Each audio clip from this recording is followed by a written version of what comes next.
बिस्मिल्लाहिर्रहमानिर्रहीम। अस्सलाम वालेकुम नाज़रीन, आप यूट्यूब चैनल देख रहे हैं। मैं इमरान ख़ान हूँ। जब कुछ नहीं मिला ना अफ़गानिस्तान में, जब अशरफ गनी भी छोड़कर भाग गया बहुत सारे पैसे लेकर, अब कुछ इत्तलात आ रही हैं, मैं कंफर्म करके आपको बताऊँगा, लेकिन गैर मुसद्दक़ा इत्तलात हैं। उनके मुताबिक अशरफ गनी दुबई में एक महल में क़याम पज़ीर हैं। उनको बाकायदा महल फ़राहम किया गया है उनके फैसिलिटेटर्स की जानिब से। और फैसिलिटेटर्स कौन हैं? यानी सहूलतकार उनके वो लोग हैं जो बड़े तगड़े लोग हैं। और यूएई में बहुत सारा पैसा उन्होंने, अशरफ गनी ने बनने लगाया है, जिसको पंजाबी में कहते हैं, या उसको वहाँ पे जमा किया है। 5 मुख्तलिफ अकाउंट्स हैं जिनको इस्तेमाल किया, और 9 अरब डॉलर्स की रकम है। ये रकम अशरफ गनी काफ़ी अरसे से मुंतकिल कर रहे थे। फिर अपने साथ भी एक बल्क में बहुत बड़ी रकम लेकर वो आए। वहाँ एक महल है, उसमें वो रिहाइश पजीर है। उनका बेटा, उसकी वीडियो भी बड़ी मंजर-ए-आम पे आई है, वो भी एक बड़ी अय्याशी की ज़िंदगी गुजार रहा है, अशरफ गनी का बेटा। तो अशरफ गनी इस वक्त हॉट टॉपिक पूरी दुनिया में। अमेरिकन को उस पर शिकायत, सबको शिकायत, लेकिन बहुत सारे लोगों को वो यहाँ यतीम कर गया इस खित्ते में। जैसा कि पीटीएम के लोग हैं, मोहसिन दावड़ वगैरह, ये चंद दिनों से खामोश थे। इनके पास बोलने के लिए कुछ था नहीं।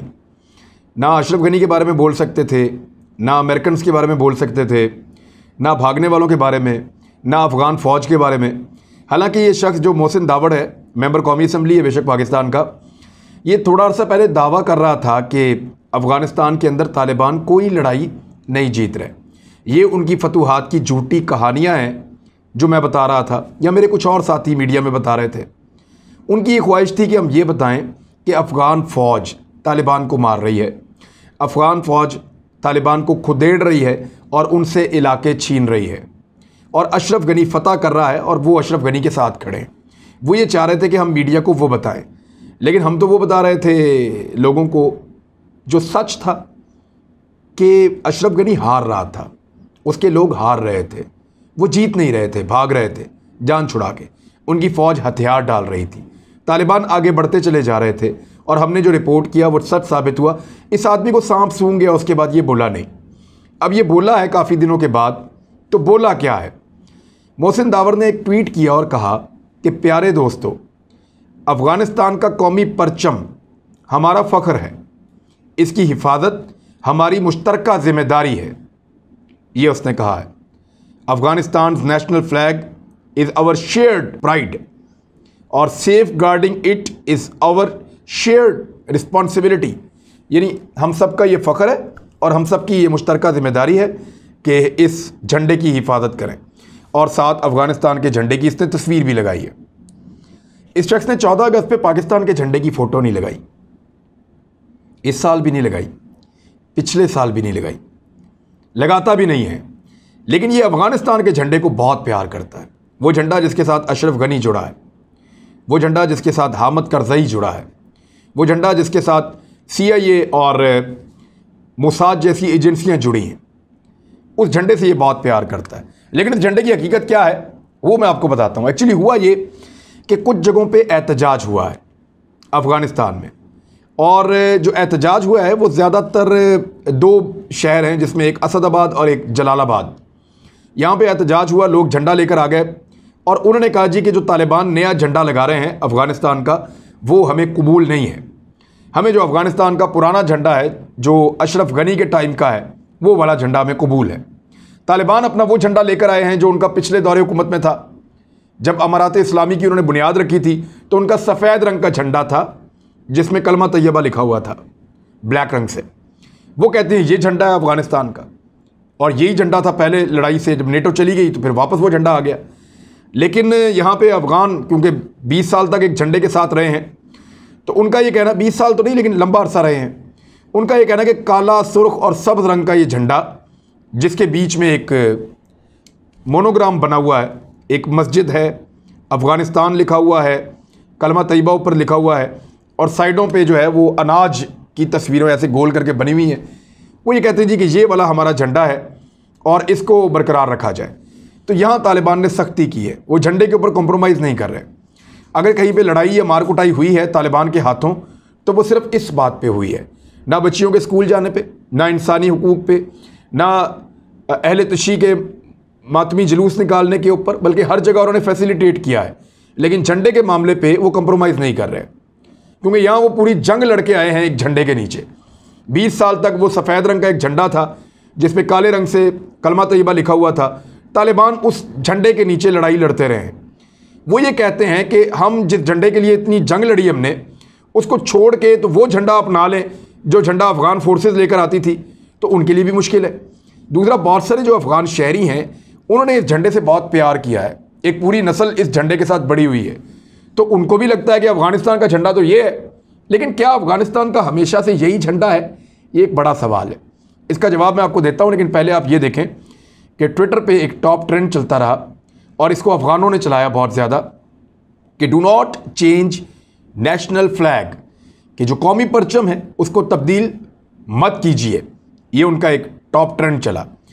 फिर पेशावर में 19 अगस्त को यौम आज़ादी जब था अफ़गानिस्तान का, तो वो अपने झंडे लेकर आए और पीटीएम के लोगों ने उनके साथ मिलकर एक एहतजाज भी किया और ये कहा कि हम यौम आज़ादी अफ़गानिस्तान के उस झंडे के साथ मना रहे हैं जो करज़ई हुकूमत का था, लिहाजा इस झंडे को तब्दील ना किया जाए। लेकिन एक बड़ी मज़े की रिपोर्ट है जो अल जज़ीरा ने छापी है, और उसके अलावा आप वैसे भी इंटरनेट पे सर्च करेंगे आपको वो सारे झंडे मिल जाएंगे। अफ़गानिस्तान का झंडा जो मैंने देखा है, ये दुनिया का वाहिद मुल्क है जिसके आज तक सबसे ज़्यादा झंडे हुए हैं। यानी अगर आप 1709 से लेकर अब तक देखें तो कोई 32 से 33 झंडे हैं जो तब्दील हो गए हैं। 32 से 33 झंडे 300 साल के अरसे में तब्दील हो गए, ये अफ़गानिस्तान के। और इनमें से कुछ 1901 से लेकर 2021 तक, यानी 120 साल में जो इनके झंडे तब्दील हुए हैं वो लगभग 18 मरतबा तब्दील हुए हैं। जो पहली तब्दीली आई थी 1901 में, उस वक्त ये पूरा मुकम्मल सयाह झंडा था और उसके दरमियान में एक मोनोग्राम शामिल किया गया था। ये पहला झंडा था, इसमें नीचे तलवारें थीं, साइडों पे झंडे थे, जो गंदम के खोशे हैं वो दिखाए गए थे, बीच में एक इबादतगाह टाइप जगह थी। तो इस तरह से ये पहला झंडा था। और ये जो झंडा था ये हबीबुल्लाह खान के दौर में था। दूसरा झंडा फिर शहजादा अमानुल्लाह के दौर में आया, वो भी इससे मिलता जुलता झंडा था, लेकिन यहाँ गंदम के खोशों के बजाय उन्होंने एक स्टार बना दिया और वो भी 8 कोनों वाला, और तलवारों को थोड़ा छोटा कर दिया वो इस तरह से, और मस्जिद बनाई बीच में। तो ये दूसरा झंडा था ब्लैक कलर का, और ये झंडा आया था 1921 में। 1926 में एक और झंडा आया ब्लैक कलर का, और दोबारा से साइडों पे जो है वो गंदम या अनाज आ गया, और अनाज के बाद तलवारें गायब कर दी गई, मस्जिद वैसे ही थी, और फिर झंडे लगा दिए गए। चौथा झंडा एक और आया, और पहली मरतबा 3 रंगों वाला फ्लैग अफ़गानिस्तान ने बनाया, यानी एक ब्लैक, फिर रेड, और फिर साइड पे सब्ज़। ये 3 रंग थे इसमें, और इसका जो मोनोग्राम था वो भी कलरफुल था, यानी पहाड़ों के पीछे से सूरज निकल रहा है, ऊपर एक सितारा है, और बीच में जो है कुछ पहाड़ हैं, और साइडों पे उसी तरह गंदम के खोशे हैं। तो ये बड़ा एक खूबसूरत झंडा उस दौर में बनाया गया था। फिर जो 5वीं तब्दीली हुई 1929 में, तो तब झंडा फिर तब्दील किया गया, और एक तरफ सफ़ेद, फिर बीच में ब्लैक, और जो बाहर वाली साइड है वहाँ पे रेड कलर का ये झंडा बनाया गया। छठा झंडा 1929 में आया, और इस झंडे में ब्लैक, रेड एंड ग्रीन, ये इसी तरह का झंडा है जैसा इस वक्त अफ़गानिस्तान में है। और इस झंडे को भी तब्दील किया गया, इसके अंदर जो मोनोग्राम था उसको भी तब्दील किया गया, सफ़ेद रंग का मोनोग्राम था। 1933 में इस मोनोग्राम या एम्बलम आप कह लें इसको बड़ा कर दिया गया, और ये मज़ीद बड़ा हो जाता है, और थोड़ी सी तब्दीली भी इसमें हो जाती है। फिर उसके बाद कलर बैक साइड पे यही रह रहा है। 1973 में इस एम्बलम के अंदर दोबारा तब्दीलियाँ की गई और एक नया झंडा दिया गया, लेकिन जो ब्लैक, रेड और ग्रीन का कम्बिनेशन है वो मौजूद रहा। अच्छा, 1974 में ये हुआ कि इन्होंने जो ब्लैक, रेड और ग्रीन का कम्बिनेशन है वो ऐसे कर दिया। पहले इस तरह था बिल्कुल स्ट्रेट, और अब इन्होंने इसको इस तरह हॉरिजॉन्टल कर दिया, और उसमें इन्होंने एक ईगल लगा दिया येलो कलर का, और वो जो एम्बलम है उसको बिल्कुल कॉर्नर के ऊपर साइड पे ले गए 1974 में। और उकाब परों को फैला रहा था, सीने पे एक मेहराब दिखाता है, उसके चारों तरफ गंदम दिखाई गई है, तो ये था। फिर 10वीं तब्दीली होती है, पूरा झंडा जो है 1978 में सुर्ख हो जाता है। अब सोवियत यूनियन आ रहा है, उनका असर आ रहा है, तो एक सुर्ख इनकलाब आ रहा था वहाँ पे। तो फिर गंदम साइडों से, बीच में खलक का मतलब है लोग, अवाम, बीच में खलक लिखा हुआ है, ऊपर एक स्टार बना हुआ है जो उनकी अलामत है, और साइडों पे वैसे ही गंदम है, और 1978 में बिल्कुल पूरा एक लाल रंग का झंडा आ गया। अच्छा, 1979-80 में 11वीं मरतबा तब्दीली हुई और फिर ब्लैक, रेड और ग्रीन दोबारा आ गए, लेकिन इस तरह हॉरिजेंटल, और उसमें भी जो एम्बलम है वो ऊपर की तरफ चला गया एक कॉर्नर में, और वो ज़्यादा तब्दील नहीं किया गया, थोड़ी बहुत उसमें तब्दीली थी, लेकिन एक सुर्ख सितारा उसके अंदर रखा गया था। 12वीं तब्दीली जो है मोहम्मद नजीबुल्लाह ने की, जो नए सदर बने, और सोवियत यूनियन की जो कठपुतली उनको कहा जाता था या समझा जाता था, और उन्होंने झंडे के अंदर मोहर को तब्दील कर दिया। सुर्ख सितारा और किताब जो है वो कम्युनिस्ट मंशूर समझा जाता था, उसको हटा दिया गया और 1986 में फिर झंडा तब्दील कर दिया गया। 1992 में झंडे को फिर तब्दील किया गया और जो एम्बलम था उसको बिल्कुल सेंटर में लाया गया, फिर मस्जिद, उसके साथ झंडे, साइडों पे गंदम, और फिर बहुत बड़ी बड़ी 2 तलवारें साइडों पे, और झंडे का रंग भी तब्दील, ऊपर की जानिब हरा, बीच में सफ़ेद और नीचे जो है वो ब्लैक। ये भी बड़ा एक अजीब सा कम्बिनेशन था। 1992 में ये झंडा आया, जब सोवियत यूनियन को शिकस्त होगी, उसके बाद की बात है, जब ये आपस में लड़ रहे थे सब लोग। 14वीं तब्दीली जो होती है वो तालिबान लेकर आते हैं। 1996 में तालिबान के कब्ज़े के बाद झंडे का रंग बिल्कुल सफ़ेद कर दिया गया और उसके ऊपर कलमा तैयबा ला इलाहा इल्लल्लाह मुहम्मद रसूलुल्लाह सल्लल्लाहु अलैहि वसल्लम उसके ऊपर लिख दिया गया। 15वीं तब्दीली होती है और फिर दोबारा से पुराना झंडा आता है, ऊपर सब्ज़, बीच में सफ़ेद और नीचे ब्लैक, और इसके ऊपर कलमा तैयबा भी मौजूद है। यानी 2001 के बाद जब नेटो ने हमला किया तो शुमाली इत्तेहाद बुरहानुद्दीन जो हैं वो काबुल को छीन लेते हैं और वो ये झंडा लेकर आते हैं। दोबारा नेशनल एम्बलम आ जाता है सेंटर में, कलमा तैयबा वाइट के अंदर आ जाता है ब्लू कलर का, और ऊपर जो है वो ग्रीन और नीचे ब्लैक। 2002 में फिर एक झंडा आता है और ये हामिद करज़ई लेकर आते हैं, और ये 16वीं तब्दीली है। ये जो झंडा है ये दोबारा पुराने रंग पे चले जाते हैं, पुराने स्टाइल पे चले जाते हैं, जो बहुत अरसा अफगानिस्तान का पहले चलता रहा। एक तरफ ब्लैक, एक तरफ ग्रीन और बीच में रेड। और 2002 में ये झंडा आता है और इसका जो एम्बलम है वो बिल्कुल सेंटर में आ जाता है रेड के। 17वीं तब्दीली 2013 में हामिद करज़ई के दौरे हुकूमत में दोबारा होती, और झंडे में छोटी सी तब्दीली की जाती है कि जो बीच में मोहर है या एम्बलम है उसको बड़ा कर दिया जाता है। ये जो झंडे के सेंटर में मोहर है, और वही झंडा अब तक चला आ रहा था, ये 17वीं तब्दीली थी। 18वीं तब्दीली अब तालिबान ने की है कि अमारात इस्लामी अफगानिस्तान का ऐलान करते हुए उन्होंने झंडा दोबारा तब्दील कर दिया, और अब वाइट झंडा है और उसके ऊपर ब्लैक कलर का कलमा तैयबा लिखा हुआ है।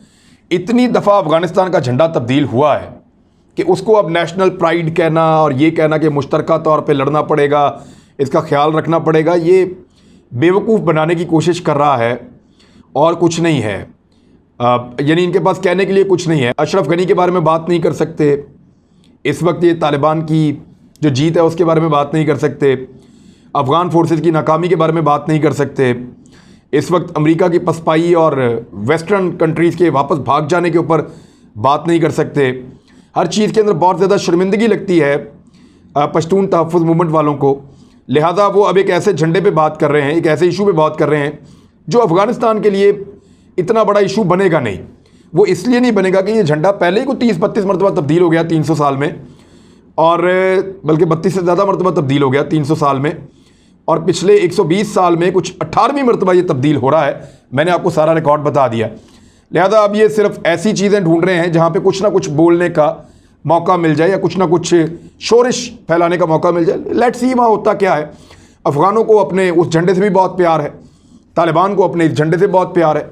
देखना यह है कि लोग किस चीज़ के लिए आमादा होते हैं, और इस पर लड़ाई के बजाय फोकियत ये देनी चाहिए कि लोग जिस झंडे से प्यार करें, या कोई एक मुतबादल चीज़ भी बनाई जा सकती है, लेकिन ये फ़ैसला अफ़गानियों को करना है। ये वहाँ पे होगा। यहाँ पे बैठा हुआ एक आदमी जो पाकिस्तान का कौमी असम्बली का मेंबर है, वो अफ़गानिस्तान के मामलात के अंदर इसको मुदाखलत कहा जा सकता है और कुछ नहीं कहा जा सकता। और मुश्तरका प्राइड कैसे हो सकता है? यानी कल को ये कहेगा कि इंडिया का जो झंडा है वो भी हमारा प्राइड है, तो उसका भी तहफ़्फ़ुज़ करना है। तो ये पाकिस्तानी झंडे के बारे में तो ये कभी ऐसी बात नहीं करते। तो नाज़रीन, ये वो ख़बर है जो तकलीफ़ का अंदाज़ा दे रही है। यानी जब कुछ नहीं मिला तो फिर एक झंडे के ऊपर झगड़ा शुरू। और झंडा छोटी बात नहीं है। हम अपने परचम से बहुत प्यार करते हैं, लेकिन हमारे पास ये परचम पिछले 70 साल से ज़ायद हो गए हैं। पाकिस्तान बनने से पहले से हमने ये झंडा उठाया हुआ है और हम तब से इससे प्यार करते हैं। तो हमारे लिए तो एक लंबी तारीख़ है, लेकिन अफ़गानों का झंडा बहुत जल्दी जल्दी तब्दील होता रहा है। मुझे नहीं लगता कि ये इतना बड़ा इशू बन जाएगा, लेकिन अगर बन भी गया तो तालिबान ने जहाँ बाकी बहुत सारी चीज़ें कंट्रोल की हैं, मे बी वो इसको कंट्रोल कर पाएँ, और अगर ना कर पाए तो फिर हम देखेंगे और रिपोर्ट करेंगे। लेकिन इसको कहते हैं कि पराई शादी में अब्दुल्ला दीवाना। अब तक के लिए इतना ही। अपना ख्याल रखिएगा, अपने इस चैनल का भी। अल्लाह हाफ़िज़।